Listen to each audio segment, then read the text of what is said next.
Now joining us is Mal Hyman. He is running in South Carolina's 7th District for United States Congress. Mal, great to have you here. Great to join you. Thanks. All right, Mal, you've got a really interesting career and life, and there's a lot to talk about there, and I want to dive into that in a second. But before we get there, I want to talk about the incumbent in your race, Tom Rice, the Republican. What kind of Republican is he? I mean, he's in South Carolina, he's in this district. A little afraid to ask. How often does he vote with Trump, and what's he in favor of? Oh, he votes with Trump about 98% of the time. He led the charge for repealing and replacing Obamacare, and he was leading the charge on the tax scam bill. So he's vulnerable. He has not spoken publicly against anything that Trump has said. Okay, well, that is very, very clear. Trying to make sure that he takes away health care from folks and tax goes for the rich, et cetera. So, Mal, on those issues, what's your point of view on health care and the tax cuts? National health care, Medicare for all, I think is the direction for the country to go. I see health care as a human right, as a God-given right, part of life, liberty, and pursuit of happiness.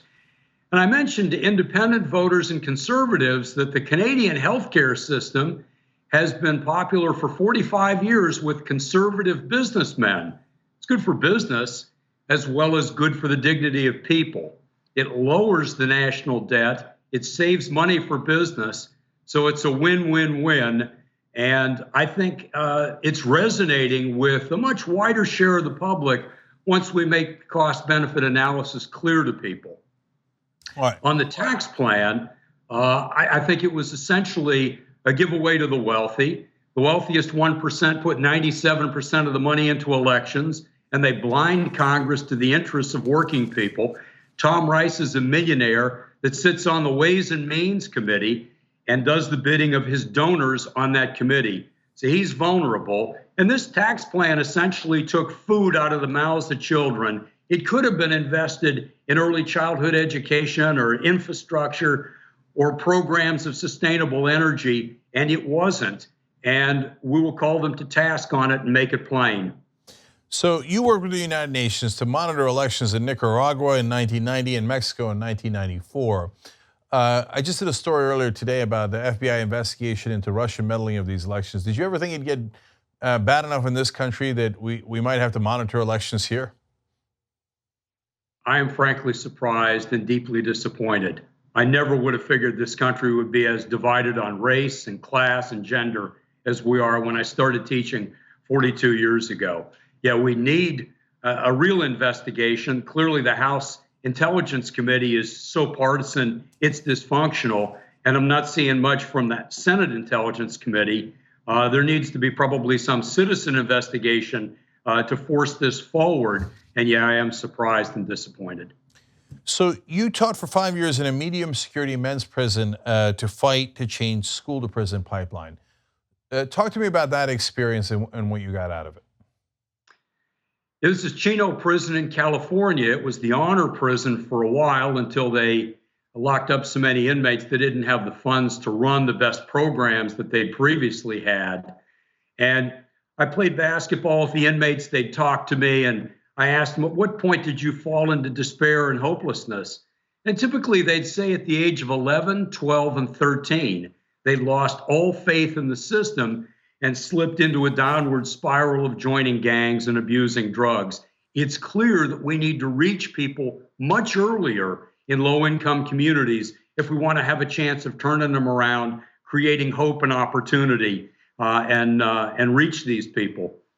I was able to see the gang operations there. People would talk to me about bringing drugs in the belly of a fish at 4 a.m. So I started to reanalyze the drug policies in the United States. And I got to hear things that most people don't hear, including some of the reform efforts that have worked well, but aren't widely known, like conjugal visits, which did more good than all the preaching, teaching, and counseling combined. We don't have a strong series of community organizations monitoring the prisons. We saw great problems in South Carolina at the Lee Correctional Institute, where 7 inmates were killed because they're not properly staffed. We don't even allow college education at the prisons in South Carolina. There's a role for the federal government in research and better funding the state prisons and monitoring them. So that's really interesting. Why did the conjugal visits help so much? It really should be framed as family values, and being together with wife, children, having a few days where you're together with them stabilizes the inmates, incentivizes them, and is something the inmates will do almost anything in order to get the visit. And that allows us a chance to work with them a little bit longer and to change attitudes. Now, it's very tough once they've had those problems, and the prison is largely a university of crime, but those visits, we can point to data that shows that over a period of years, that's a successful method in starting to turn around inmate attitudes and behaviors. Man, that is fascinating. One of the many reasons why I love doing these interviews. I did not know that. It's great to learn that. Speaking of fascinating, I want to go to a topic that's a little bit different than your political run, but you've got a book coming out that piqued my interest. It's called Covering High Treason, Media Coverage of the Assassination of President Kennedy. What's in that book? Well, I've been working on this for a while, and it was clear after reading a number of books that the media hadn't done their job. So back about 1990, I started collecting my thoughts, and I thought it might be a dissertation. And I looked at CIA contacts with the media, FBI contacts with the media, and whether the CIA was actually involved in the assassination of John Kennedy. It's not a hard case to make, just no one had really put all the pieces together on it, and looked both at the assassination and the cover-up, and seeing the media as essentially supporting what the government had said from the Warren Commission on. And the early reporting was to wait for the Warren Commission, to not look at the contradictions in the evidence that were in disparate reports, but weren't pulled together by the major mass media at the time. And as this unfolded, it became clear that they weren't going to ask the questions.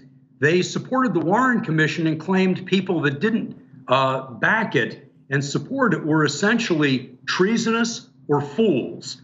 And I realized after working on this for a while that I should stay with it as a topic. And I might jump to, even today, the files were to be released in 2017, all of them. And we still have tens of thousands of files from the CIA that have not been released. The mainstream media hasn't covered that. I talked with the head of the House Select Committee on Assassinations, Richardson Pryor, back in 1990. And he looked me in the eye after he had finished his term in Congress and said, the media is destroying their files. The CIA is not cooperating with our committee. We need 6 more months. We need $10 million more, and keep up the good work. And I couldn't believe that he was saying that to me. Let me also fast forward to some of the conferences of the Assassination Archives and Research Center as they brought in the chief counsel for the House Select Committee on Assassinations. And this was Robert Blakey, who said to a group 5 years ago, the CIA lied to my committee, and I don't trust anything they're saying unless we could prove it. I thought that would be newsworthy, and apparently it was not. It was covered in Boston Globe, and that was it. So I've tried to piece together portions of the story, both what I think happened to John Kennedy with the assassination and the cover-up, but also what the media did and didn't do with their coverage. So I'm too fascinated by that, but I want to make sure everybody knows that your links are down below if they're watching on YouTube or Facebook, and it's malhyman.com to help them out. A progressive running in South Carolina, taking small dollar donations, etc. But I've got to ask you one last question about the Kennedy situation. I want to ask you 12, but I'm going to ask one. So because since you focused on the media, why did the media support the official and explanation for it, which seems preposterous on its face.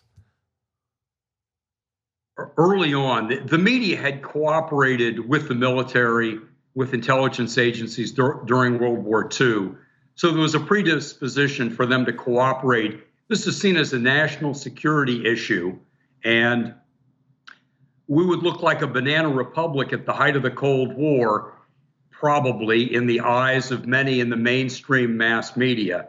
And that held until the critics were able to poke holes through the Warren Commission report. And this happened early on, kind of a committees of correspondence. By 1966, a large critique was out there, and then the major mainstream media started to change somewhat and was asking some of the questions, the critics leading and the media following.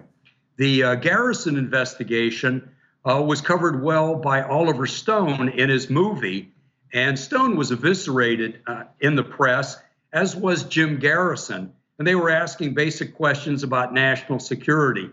I can only speculate on why there wasn't more done by the major mass media, but I think they were afraid to look at the role of the CIA, the FBI, organized mafia cooperating with them, and perhaps the military. The military did the autopsy so that they reined in the serious questions that they might have asked.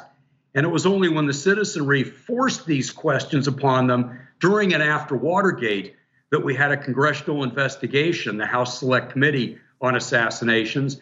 And even that wasn't well covered by the mainstream mass media. Yeah. So I think there was, go ahead. Yeah, just hearing you say it, I think that they were worried about popping the mythology of America as this stable government that could not be shaken if some people in our government wound up having something to do with the death of a democratically elected U.S. president.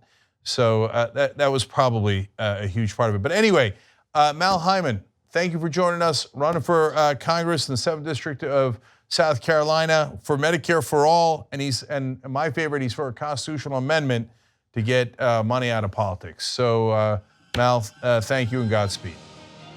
Thanks, Cenk. Appreciate it.